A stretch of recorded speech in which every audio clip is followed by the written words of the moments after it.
Ladies and gentlemen, welcome to another episode of Herschel Talkers. Took a break the last couple of weeks. Please follow us on get the YouTube going. We're on Facebook. We're on 247 from Sean's account. We're on we're on the SEC. They love us on there. Please follow us on there. We're also on Twitter. Give us thoughts and comments. And we got Big Sean returning from several week hiatus. How we doing today? Hey man, I'm just like Crow Sting from the late '90s, man. I've just been hanging out in the rafters, man. You don't know when I'm coming. When I'm coming back down, man. Great to have you. Late night session Hey, what is it, like 12:45 right now? is awesome. Got the kids to bed. Hey, here we go. Hey, we're glad you're on here. Yeah, man, got to get it in when you can. Also, let's give a shout out. Prayers go out to our boy Uncle Lou. His mom passed this week, so we're real sorry for him. So we're thinking about him. Sean actually let me know about that. So we're a great fan of Uncle Lou. So I hope he's doing well with the family. I know it's tough during the holidays. So shout out to him. Yeah, I love you, buddy. Oh yeah. All right, we'll jump right into it. Just got finished with our early signing period. I believe it was Wednesday. First off, let's get the big drama out of the way of the week. Going to get your thoughts on Justin Fields announcing that he's looking around. I'm not sure if it's confirmed yet because he's still with team practice. So big hit towards us. But what was your thoughts on it? And I'll give you mine on Justin Fields transferring. I think the thing is, and I guess there's two ways to look at it. On the one hand, losing a player as talented as he is, I mean, it just stinks, right? And obviously, your quality depth goes down. At the same time, though, I mean, we've heard rumblings for, a good portion of the year that he's not really necessarily happy either. And so at that point, it's very easy for it to become a distraction, I think, in the locker room. And so, I mean, it's probably time for him to move on. I mean, you hear a lot of crazy stuff too on the message boards. The kid's a cancer. He's this, that, or the other. I haven't really seen anything to indicate that. I thought Kirby, has handled it extremely well. From his comments, it doesn't seem like he holds any animosity against Justin Fields. I mean, he, pretty much said, look, I mean, there's no real great time to announce your transfer, especially when you got an early signing period and a bowl period and all the other stuff to deal with. And it seems like his teammates too, get it. I mean, when he had some Clemson fan mouthing off to Jeremy Sawyer about transferring as well, and he just said, "Hey, man," more along the lines of, "Hey, I respect, I'm not about that, but I respect Justin Fields and his decision." So, I mean, it is what it is. I mean, it's his talent that got him where he wants to go. I mean, let the man go and be happy. You only get one shot at life, and so if he's not happy, he's not happy. I do think too that this isn't probably going to be the first time that we're dealing with a situation like this, right? Just because of how well Kirby recruits, we're going to have guys that are going to have issues and transfers and things like that. And if you don't handle that right, it's very easy for it to get used against you in recruiting. It's just, I mean, if Kirby were a pain in the neck about it, these other coaches, when they come in to recruit these kids, are going to be like, well, hey, you broke it, you bought it, and you're going to be stuck with that guy and, everything else for however long. But, I mean, he's made it easy on them. And so, I think that's going to put a lot of recruits going forward at ease. And I thought it was a big pickup, too, that we got that quarterback out of Michigan on signing day and brought back Stetson Bennett as well. So, I mean, all in all, I thought it was, I mean, it's never, it's disappointing, obviously. I'm not going to sit there and lie and say that it's not, but I think in the grand scheme of things, I think it's better for everybody involved that, this happens, right? All right, I'm kind of on the opposite way. I was bummed at first, but the more I looked into it, I think he's prima donna. First off, why would you even come to Georgia? You knew you had Jake Fromm coming off, national title. I mean, led to a national title game, and it's going to be hard to knock him off. And you got to get in the system. He said everything at first, like, I don't mind being backup quarterback and learning from this. I think I wanted to develop as a player. And then the whole thing on that Twitter post that, he's basically said all I did was hand off in the South Carolina game, dropped the F-bomb in there. That was basically kind of turned me off. And then the whole thing of the race card coming out that they're trying to, because that baseball player said some racial slurs at him that they're going to, basically he just wants to transfer. I know he's looking at Oklahoma State and Oklahoma. Not Oklahoma State, I'm sorry, Ohio State and Oklahoma. So I'm ready to just kind of get forward and move on. I wouldn't even want to really have him play in the playoff, not the playoff game, a Sugar Bowl. I just think he's a big distraction, and I'm glad we got Dwayne Mathis. I'm really excited about the Plumlee kid. Stetson Bennett's coming back. He'll be a good scout teamer. So let's analyze that a little bit. Like, here's why I disagree with you, and I think what Justin said, isn't inconsistent with what his position is now. So in other words, what he said when he came in and signed versus what he's saying now. I mean, 247, which I think they're probably the most conservative about what they post out there recruiting news wise, but to me it's also the safest news as well and most reliable because of that. I mean, per them, his front runner is Ohio State, which already has an incumbent quarterback there. So I don't really think that this thing, and again, only Justin really knows, right? But I don't think it's about the competition aspect. I think it honestly, it probably has to do a little bit more with the scheme. In all honesty, he's a guy that I think he's a guy that wants to be in the spread passing scheme, and we're kind of a traditional power pro style offense. And as far as his frustration with passing, I think it's a bit of revisionist history for anybody to sit there and hold that against the kid because, people all over the message boards were complaining the same thing the entire year. Oh, Chaney's a moron. He's this, he's that. I mean, why aren't we letting Justin rip it? You know what I mean? Yeah, it was the same thing then. And so it's just,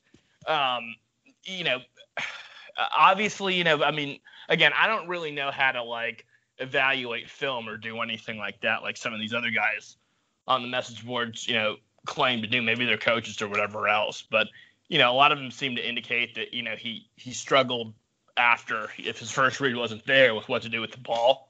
I'm sure some of that's just natural developmental thing, learning to go through your progressions or whatever. But, I mean, bringing him in there just to run the ball makes no sense. And the thing is the coaching staff kind of knew what you had when you got him in there. And, I'm not trying to put it on them. Like, they should know how to, utilize the spread scheme. I think kind of like Uncle Lou said, I just don't think we kind of had that in our wheelhouse to really run a whole lot of spread offense. And because of that, Justin's issues maybe with, being able to read, progressions in a traditional pro style offense, kind of created an uncomfortable and, unpleasant situation for both sides. I mean, and again, I can understand too where, on your side, it's like, well, look, suck it up and do it. But at the same time, if he's not going to be happy, if it's not where he wants to be, just let him go. I mean, it's not like, he was going to be here probably 3 years anyway, right? Yeah. And it's not like he's the only quarterback out there. It's not like he's the only 5-star quarterback the state's ever going to produce. So just, move on. I mean, hindsight being 2020, you look back last year, I think the guy that if everybody to a man were honest, that everybody wanted was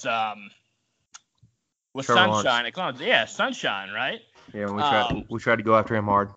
Well, and the thing is it seemed like there was a lot of interest there from what I remember until late August when, Jake Fromm, all of a sudden, true freshman, comes in and impresses against App State and goes from there, and gradually that interest kind of cooled off. So, I mean, it's kind of the same thing. I mean, it's, these guys want to go, especially at the quarterback position. You look at all the, the numbers. They want to go someplace and be able to play.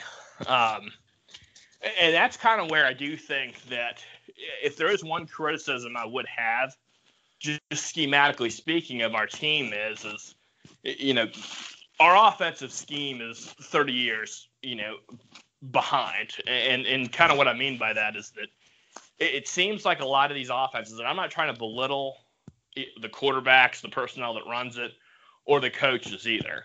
But it seems like it's a lot easier to recruit quarterbacks that can run spread schemes. I mean, look at these Big 12 systems. How many of them? How many times has Mike Gundy, had a 3-star quarterback that's passing for 4,500 yards and 40 plus touchdowns a year, or high 30s touchdowns? He does it all the time, and none of these guys are all that highly rated coming out. And so it's the same thing. I mean, with it could be the same thing with us. I mean, you're not again going to have the luxury of having a great 5-star quarterback that can run a pro style offense like that. I mean, again, not a lot of teams are running it. Not a lot of systems are running it. And if your guy gets hurt or goes down, what are you going to do, right? I don't know. I just think that if it's going to be easier on your offense to have a pro style, or rather a spread passing scheme, you're kind of foolish not to have it. Yeah, I agree. And then at the end of the day, they did go with the right guy. Jake Fromm was one of the highest quarterbacks at the end. After that LSU game, I think he had 15 touchdowns, 1 pick. So he's probably top 5 quarterback going down the stretch. So at the end of the day, and let's go back to that too, right? Because a lot of people were saying, Jake Fromm, game manager at best, right?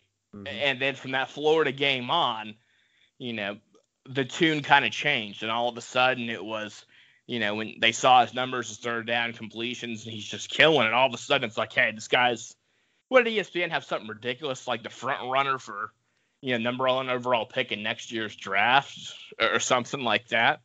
But that was another situation where people were like, oh, we got to play Fields, Fromm needs to get passed up, and, he's just a game manager or whatever. And now just because, of his last, 4 or 5 games, and there's Justin Fields situation, the tune completely changes. So I guess part of my thing is I think our fan base is very short-sighted, has very short memory, and just very reactionary. It's like, step back for a minute.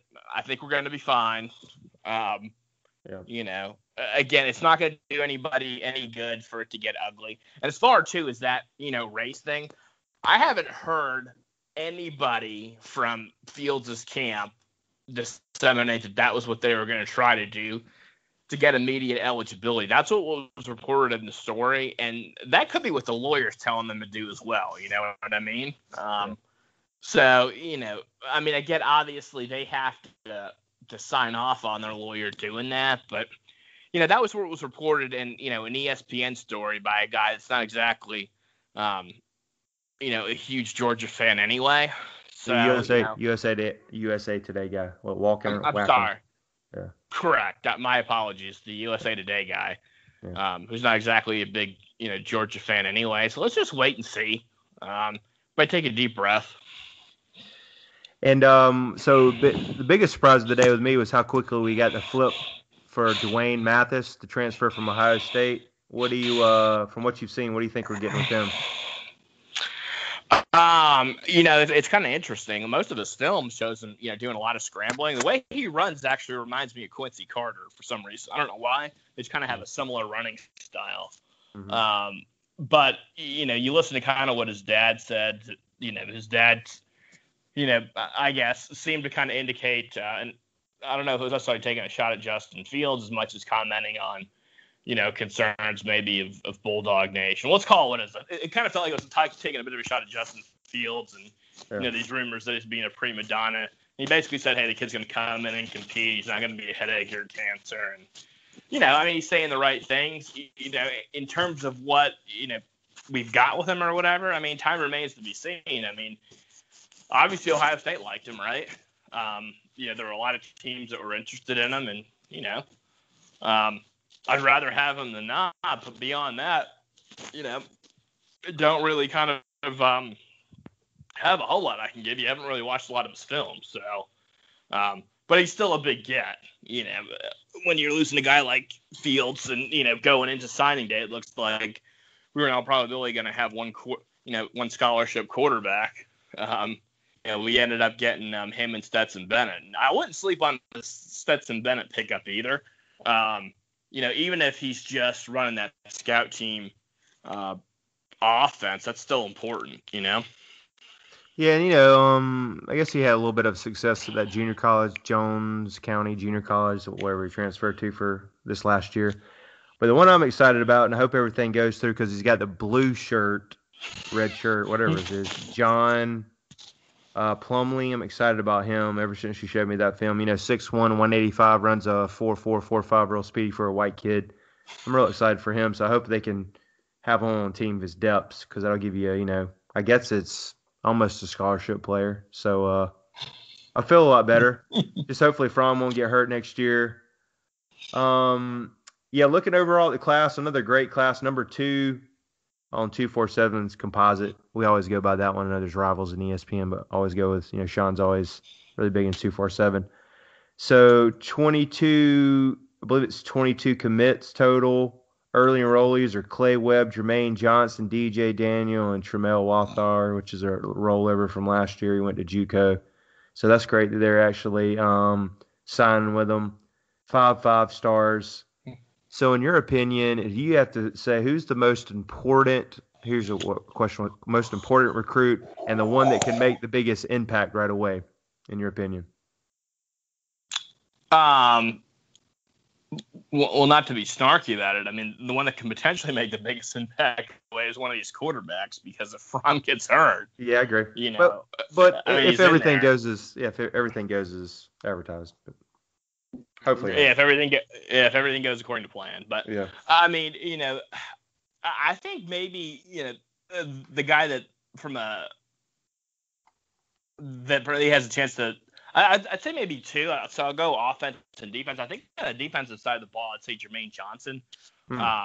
Jay Gross kind of raved about him so far. And, to me, Jay Gross when it comes to evaluating, especially defensive linemen, like he was the one that called Tyler Clark being a sleeper and, that he was going to do big things for Georgia. And, I think that, prediction came out to be true. And he also called Jordan Davis being really good as well. And, I remember a lot of people complaining, we're only getting like a 3-star defensive tackle. And, you can't tell me Bama wouldn't want that guy either with the way he produced. But he said, Jermaine Johnson just looks like he's just going to be an absolute monster. And to me, with him being like a JUCO guy, the one thing with kind of defensive linemen or linebackers, it just seems to me has always been the case is that maybe it's the nature of the position. It seems like it takes them, at least by the end of their freshman year, if not through their entire freshman year, to get physically developed enough where they're really making like a lasting impact. I mean, we didn't really hear much from Roquan his freshman year. I mean, hell, he had a red shirt, right? And then just kind of developed from there. So to me, immediate on the defensive side of the ball, you're probably going to look at Jermaine Johnson. Offensive side of the ball, I think it's Clay Webb. I think he wants to play center. I don't think he's supposed to. And I know that Trey Hill kind of stepped up and did it when Lamont Gilliard had some injuries. Obviously, Lamont Gilliard, great center, moving on to play football on Sundays. So that position's right there. From what I remember on the recruiting trail as well, and obviously it doesn't really matter what they want. It's, where the team needs them. But I think Trey Hill probably would prefer to play guard over center. Right. So, to me, I think he's got an immediate – and even if Trey Hill is, the starting center for a while or whatever, I mean, we saw last year. I mean, those guys get hurt a lot. So I think he's got the ability to come in and probably start. And if not start, certainly get some meaningful playing time right away. Yeah, I'm going to go with, I guess, kind of I'll go with my dark horse. Just looking at, I know he's got his knee hurt, but I think from an interview he says he's going to be ready in May. I'm assuming Nada leaves, and Luke Ford's, I think, a little homesick, and he's gone.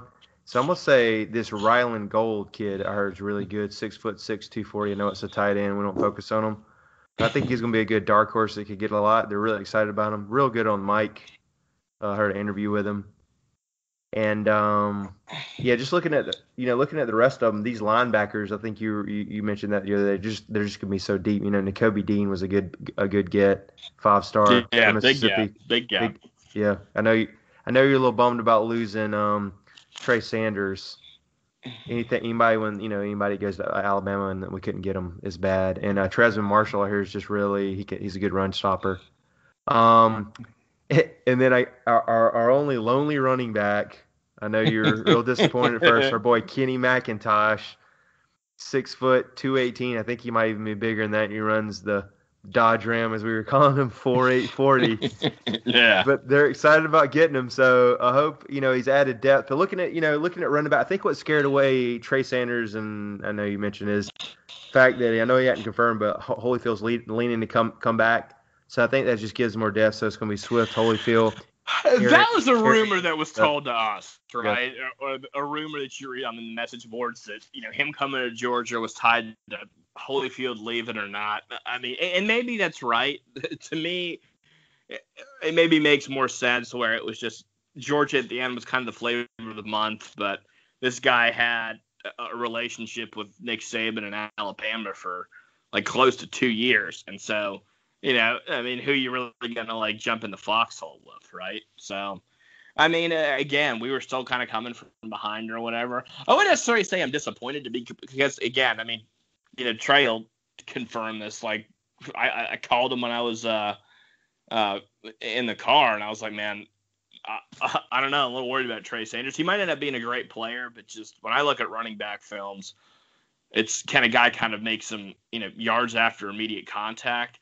Yeah. I didn't really see that. I like Noah Cain's film a lot better from that standpoint. So I wouldn't necessarily say I was disappointed. I guess to me the thrill of getting him was more about keeping away from Bama. Exactly, honestly, and I hate to say it, we both recruit so well. That's kind of one of the battles we really are going to have now. Is I mean, the N'Kobe Dean thing, right? Do we really need N'Kobe Dean? Probably not, right? Because we already had commitments from 2 inside linebackers. We had, several that came in last year's class. Bama's going to kind of lose some guys there, so they probably needed him a little bit more than we did. But again, it's just anytime you can kind of keep a great player away from them. And again, I'm not saying that Kobe Dean's just coming here to sit on the bench either. I mean, that kid's going to come in and compete and have an opportunity for, kind of just getting players that they're going to strengthen us and keep it away from our competition is ultimately how we're going to get over the hump with Bama. Who's maybe a dark horse or a guy a lot of people aren't talking about, maybe you notice on film as under the radar and you're like, yeah, that kid's going to be good and make a difference, you think? Anybody on this class? Yeah, to say. And I don't want to necessarily talk a lot of junk necessarily. I mean, all of our guys are so good and their film all looks really good. To me, Trouble Davis's film looked really good. I mean, of any linebacker we've really kind of recruited, to me, he's the one that kind of mirrors maybe closest to how Roquan looked. And again, they don't grow Roquan on trees, right? I mean, it's kind of a rare combination of size, speed, athleticism, maturity, that all pans together to make him the player he is. But just he's really quick on film. Makes a lot of tackles. To me, he's somebody who I think has an opportunity. Now, granted, the problem is he blew his knee out. So yeah, how's he looking on that? Will he be ready, or are they going to redshirt him, or what do you think? I mean, I don't know. I'm trying to remember when he blew it out. But the thing is obviously he's got to rehab that, right? And then on top of that, get in there and start going through drills. So he might be something that we see, 2 years down the road, right? Yeah. Beyond that, I guess the other thing too, even though he's a 5-star, maybe the guy you look at that is going to make a potential immediate difference is Blaylock as well. I mean, he's a 5-star, but everybody in the world is woes me over, Jaden Hazelwood, right? Yeah. But, I mean, he's the guy that was kind of quiet. Didn't take any visits. And it,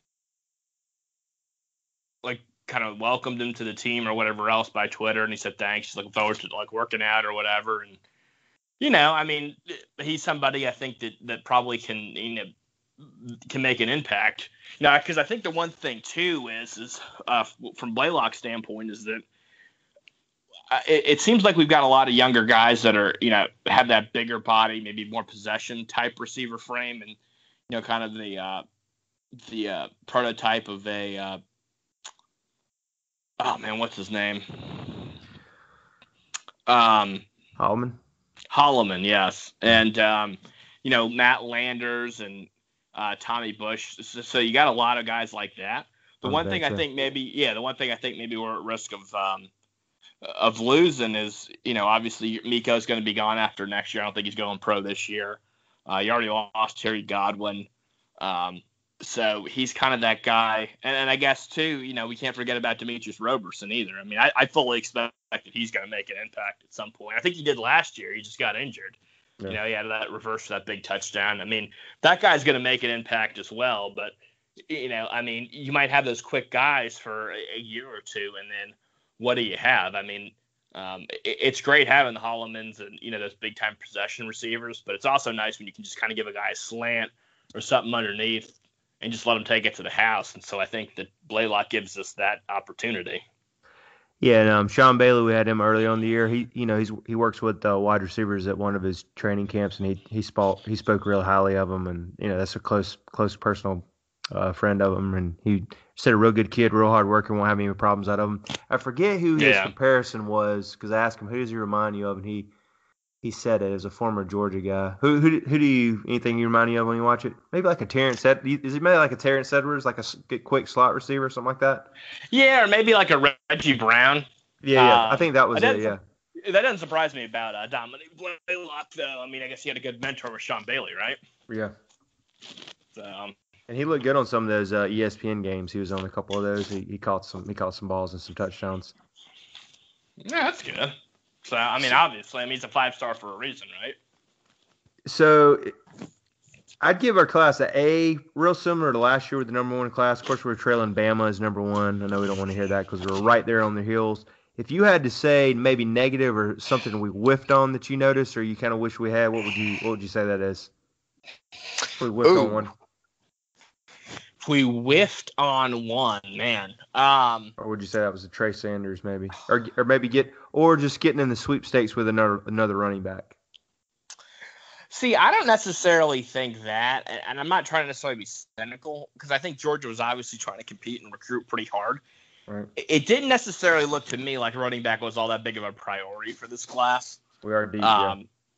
That, right, and just I don't know if we necessarily, if we're as in love with some of these backs as, some of the guys for next year. Maybe if we whiffed on something, in all honesty, I guess you can't even say quarterback because I guess we lucked out with the Mathis, right? Maybe if there's one thing that I think that maybe we could have recruited a little bit better, and I understand we brought in 4 or 5 guys. I still have concerns maybe about the defensive line a little bit. I get that we got Travon Walker, and but other than that, it was a lot of 3-star guys, right? I mean, I guess Zion Lounge got Lounge, however you pronounce it, got bumped up a bit.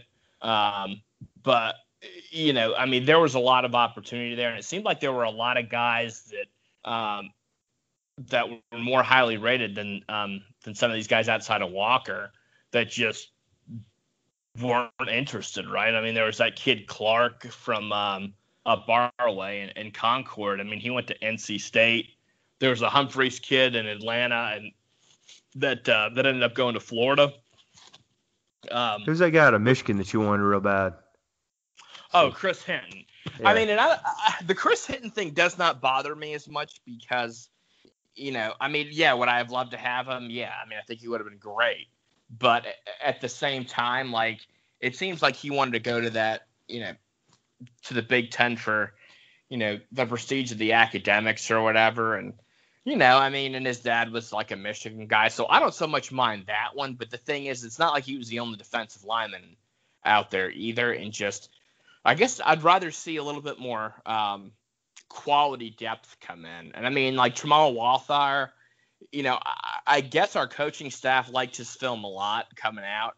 out of Liberty County. It didn't really seem like he did a whole lot, stat-wise at Hutchinson, Community College or wherever it was he was. Maybe he'll be another Jordan Davis, some depth. Yeah, maybe. Or, right. And maybe he's just a guy that kind of has to develop a bit.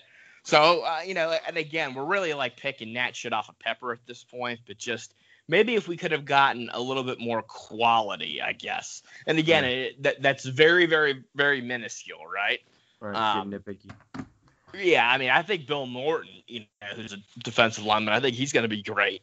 Yeah, maybe another J.J. Watt, something like that, Yeah, and you talk about like sleepers. I mean, not necessarily right away. He's somebody who I think that's probably going to end up, barring injuries, being a pretty good contributor for us.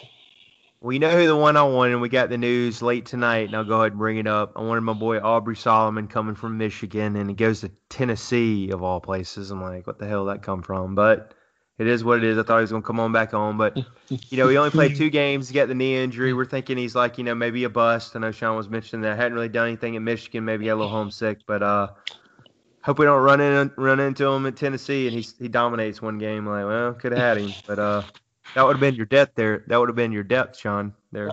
Well, I mean, honestly, we're going to run into him. I mean, the thing is, and even if this guy is, All-American material, I mean, it's not like he's going to be able to cover the field sideline to sideline. I mean, and I'm not trying to bash or rip the kid, go where you want to go. I know a lot of people are like, oh, man, let's bring him back in. Let's bring him back in. I hadn't seen enough yet to really be excited. To say, yeah, this guy can maybe come in and contribute. That's not fair because he had freshman year, obviously, and he's going, 1,000 miles away to the state of Michigan, different change in climate, college classes versus high school, and then obviously playing college football. But, at the same time, I really hadn't necessarily seen enough to really like say, oh, wow, this guy could really do something. And on top of that, you had the injuries. You just don't know. I mean, obviously, it would have been nice to have him from a quality depth standpoint, but let's be honest, like we were looking at adding this guy just for quality depth, or hey, if he develops, great. If not, it is what it is. I think Tennessee lost a good bit on their interior line, so he's got the opportunity for immediate playing time there. So, again, he's not exactly somebody that's going to change the landscape of games anytime soon. They're going to need a lot more than Aubrey Solomon to do that. But, yeah, I mean, I can understand that. But, again, I haven't really seen enough yet to really indicate that he's going to be much of a factor either. Yeah. Yeah, guy, I was just looking at some of the ones they signed. I guess this guy's kind of under the radar. That Micaiah Tongue, 4-star. What do you think they're going to use him as? Because they had him as an athlete, but looking on his prospect info, they had him as maybe outside linebacker. He's 6'2", 210, so kind of a big kid. He's somebody who I could, but I think that maybe safety is what I had always heard. I mean, maybe linebacker, maybe wide receiver. Right? For some reason, I had heard defensive back.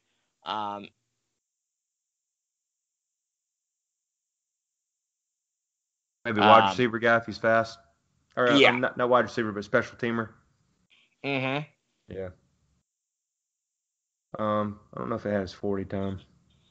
But anyway, yeah, it's, anytime you get somebody out of Louisiana too. I mean, I think Texas wanted him, so yeah, he was sought after. Yeah, I mean, yeah, for sure. Not only do we get him out of Louisiana, you got him right out of the backyard of LSU. So that's on the rules. Exactly. Yeah, and looking ahead, since that was the early signing period, and February is the old one. Who was still in the running with? I know. Tyreek Stevens has signed the letter of intent but can't announce. I know Hazelwood, which looks like we've kind of walked away from each other. I think he's looking at. I think you're hinting towards Oklahoma. Anybody else you think we're looking at signing, and how many more spots do we have from what you've read? I've heard that just being safe with it, we probably have 3 more spots left. Really? And I mean, I think that's contingent on like nobody else like leaving or whatever, right? If Fields leave, we get that scholarship, right? Correct. But there's that offensive tackle to West Virginia, right? Seems like he's a heavy Tennessee lean. Mm. I think he's somebody we want to get on campus and try to get some visits for. We haven't really seemed to have much success with that so far. Obviously, Stevenson, the cornerback or defensive back out of Miami, I think is a big prospect for us. I think it's Georgia Lane, from what you've been reading. I've been hearing more and more. We feel good about him, right? Yeah, I mean, I think that's kind of been the story since the summer. In all honesty, with him. So yeah, I mean, I think he's a Georgia lean, and then other than that, I don't know. I mean, I wouldn't necessarily be surprised if. How about that Elam kid, Kyrie Elam? We kind of cooled off with him. I think it looks like Cristobal's way in favor of Florida now. Is that right? Well, I think it always has been. And I think that the issue with. Yeah, I think it always has been for Elam. I don't know if we've necessarily cooled off or whatever. I mean, I think we want to add defensive backs. I mean, he's in the mix. I think George Pickens as a plan B option for if Jaden Hazelwood doesn't come our way, is in play. I think those tend to be the names that are tossed around most frequently. Well, I think we need to really go after Pickens because I don't think Hazelwood. I mean, right? Like it's got 68% Oklahoma, 18% Miami, 14% Georgia now looking at 247. I guess we need to go after him. I mean, if we're trying to, if the staff feels like we need to add a wide receiver, yeah. I mean, and he's interested certainly. Don't turn him away. Mm-hmm. All right. I wouldn't even necessarily be against us adding maybe even another quarterback. I know that maybe that seems like overkill, but just, I guess just adding some extra depth, maybe not a bad idea. All right. But obviously that requires Justin Fields finally pulling the trigger and actually transferring. That's the funny thing too, is a lot of people are with him are just automatically presuming he's going to transfer. I mean, until he makes that decision, though, I mean, I get it seems like Kirby too has left the door open for him to coming back, which I think is very smart. So, I mean, if he comes back, I mean, we then got 4 quarterbacks on the roster, so it kind of comes from a position where, you had, wealth, but just not a lot of depth to have them both. Yeah. Okay, so yeah, but all in all, great recruiting class. Definitely better than the Rick years. So, yeah, I give it an A. I thought it was really great, especially in the Kobe Dean. That one made. I know we were a little stressed early if we whipped on him because we're looking at Trey Sanders kind of fell out, and then is it Neil? Sean kind of wanted him. We were trying to back our day because pretty much Pittman gets in everybody he wants, and then when we got into Kobe Dean, I'm over in out in the middle of nowhere, sitting on the side of the road watching. Kobe Dean. Yeah, yeah, baby, give him the Ric Flair. Woo! There it is. Yeah, but looking ahead to the bowl game real quick. So we got Texas in the Sugar Bowl. I think the point spread from what I've seen is -13. A lot of people are saying, is Georgia motivated? Can Kirby get them up? I was reading today, though, it looked like we're a little banged up. Like James Cook, I think, was in like a boot or something. Jordan Davis had an undisclosed injury. Of course, and then also DeAndre Walker has a growing injury, but I think he's going to be okay because it's still a couple of practices. So kind of banged up. I think DeAndre Baker might have missed something because of personal reasons, but I think he would practice all week, but maybe he had to go back to Miami for something. But another good sign I was reading here, it says junior defensive end Jermaine Johnson was at the practice field and fully in full gear was Zamir White. First time we've seen him. Great sign, right? Even if he's moving around. I mean, it's December. So that's a good sign. I don't know what he's doing, but yeah, as long as he's not looking like Professor Xavier from X-Men, right? Yeah, I mean, that's a great sign. I don't know if kids walk around, but you got gear on. You're not, in the training facility, so it's positive. Mm-hmm. So what would you like to see, or how do you think we're going to look against Texas? Texas defense not great. they can put up some points from being from the Big 12.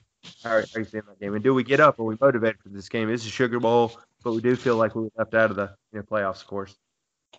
Yeah, that's interesting. Yeah, I think so. Like, I think they're going to finish. I don't think Kirby's going to let him get out of it, honestly. Like, I think the thing is I think they've got to put the work in and finish strong. So, yeah, I mean, I don't know. I think we probably win by 17 to 21 points, honestly. I don't, I get that they kind of score some points or whatever, but like you said, the defense is really bad. Best of luck trying to throw on DeAndre Baker. Yeah, Yeah, I think our defense is going to be more than up to the challenge. So, and I'm not trying to be arrogant. I just don't really see much hope for Texas. Yeah. I mean, this is more of a dismal outlook for them in the Alamo. All right, so they're ranked 57th total in total defense. That helps with anything. We're 16th.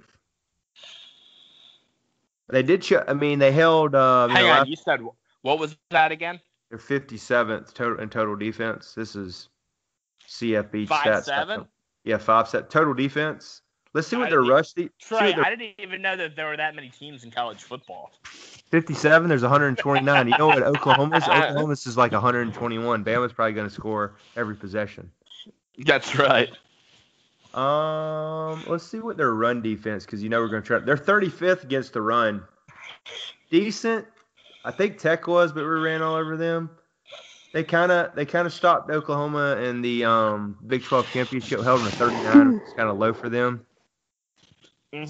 See what their passing defense is. It's got to be pretty low. Pretty bad. Yeah, if they're 57th.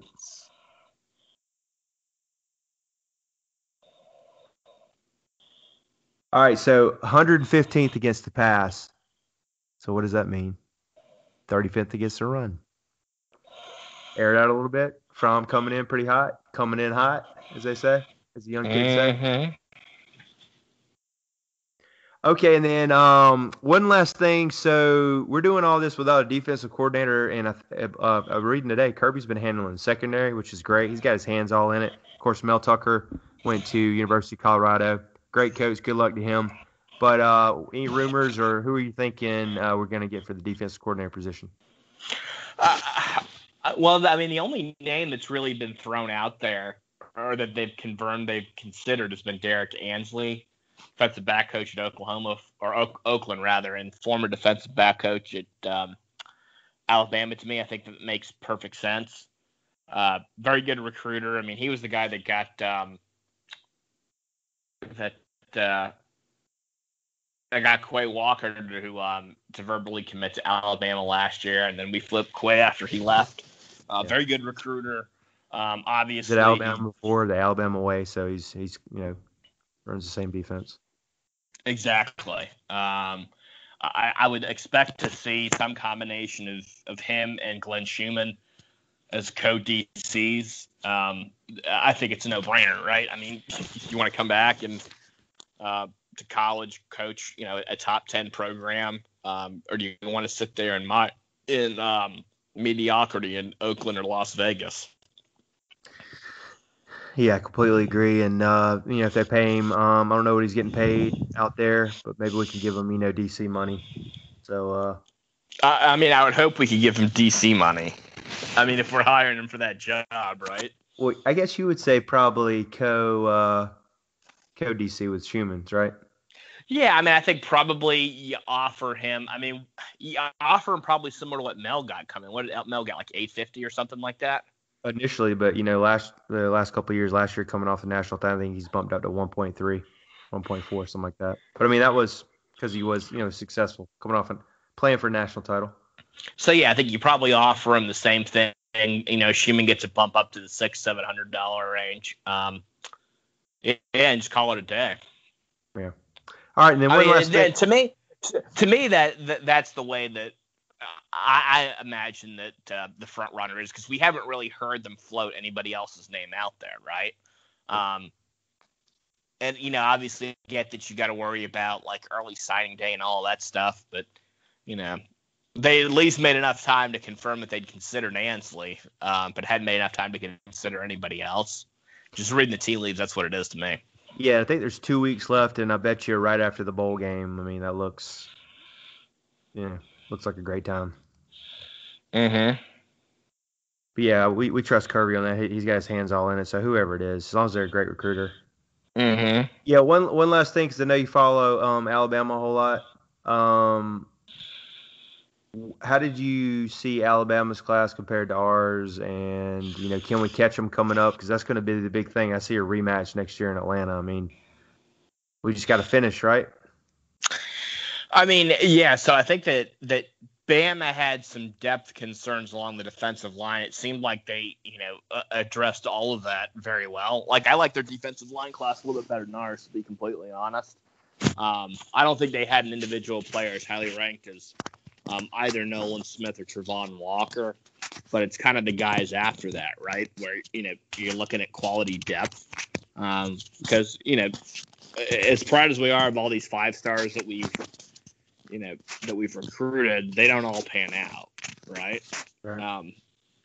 And so it's really kind of about some of these other guys that you recruit, if they can make an impact. They got the number 1 overall class and an amazing number of 4-stars, right? I mean, what did they have, like 24 stars or something crazy like that?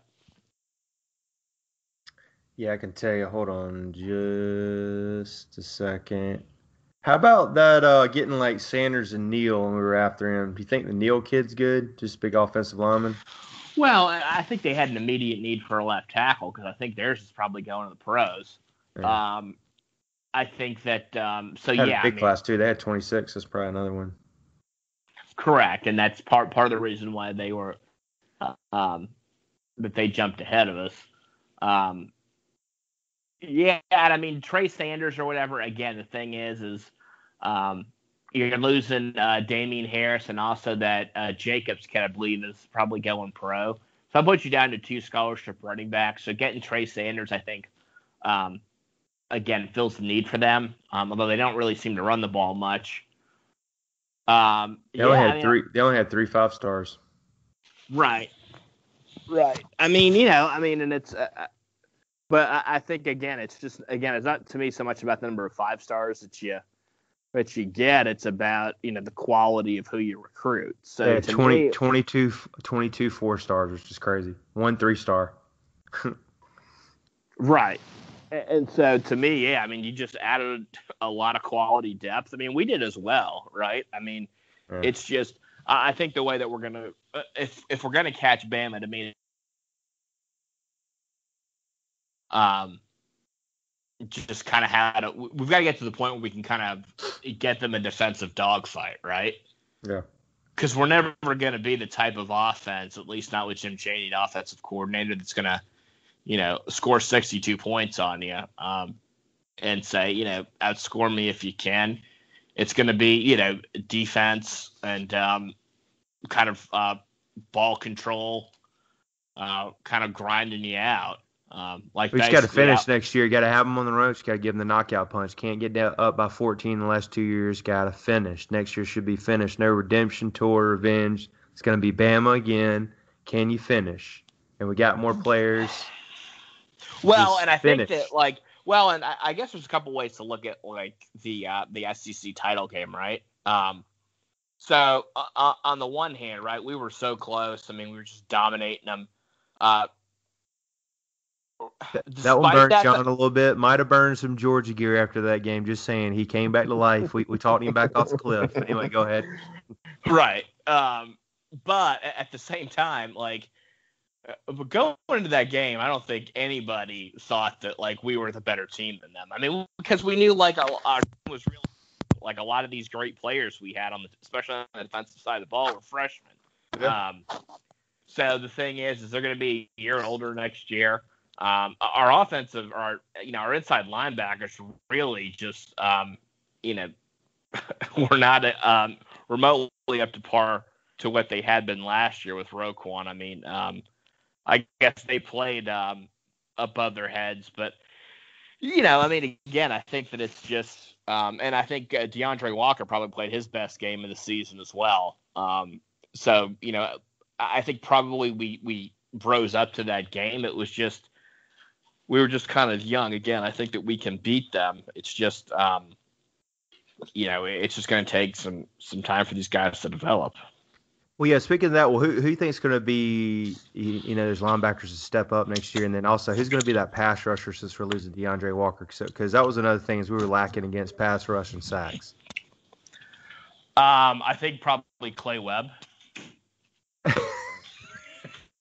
You caught me off base there, Clay Webb. You think Cox might be the man? Like, who's going to be, LT, Justin Houston? Who's going to be the sack man next year? He say Justin Houston. He used to be the man. Who's coming around the curve, man, and going to rip the arm down and sack him? I think probably it's going to be some combination of Cox, Adam Anderson, Johnson, and you're probably going to see some Nolan Smith get sprinkled in there as well.